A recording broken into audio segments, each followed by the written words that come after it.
Dalam paparannya di hadapan anggota dan pimpinan Komisi 1 DPR RI, calon Kepala BIN Letjen TNI Purnawirawan Sutioso mengungkapkan, kelak jika dirinya terpilih sebagai Kepala BIN, ingin membangun BIN yang tangguh, profesional, mampu menyediakan intelijen secara cepat, tepat, dan akurat dalam rangka mendeteksi dini guna mencegah, menangkap, dan menanggulangi segala macam bentuk ancaman yang membahayakan eksistensi keutuhan, keamanan, dan kepentingan nasional.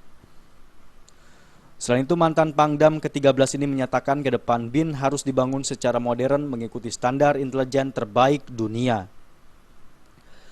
Adapun pembangunannya tak sebatas pada struktur organisasi dan sumber daya manusia yang dimiliki, namun juga pada kegiatan operasional serta peralatan yang dimiliki setiap agen. Karena saat ini bentuk ancaman eksistensi secara global maupun nasional. Untuk ancaman eksistensi di tingkat global, diantaranya konflik di Timur Tengah, ancaman teror, globalisasi ekonomi, hingga perang cyber. Sedangkan ancaman di tingkat nasional diantaranya masalah perbatasan ambalat, masalah ideologi seperti ISIS, serta ancaman di bidang politik maupun ekonomi yang harus diperhatikan secara serius.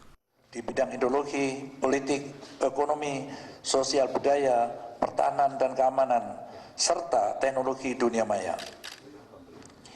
Di bidang ideologi, kita tidak boleh menganggap ringan ancaman dari berbagai ideologi ekstrim seperti ISIS yang mampu mempengaruhi pemuda-pemudi dari berbagai negara.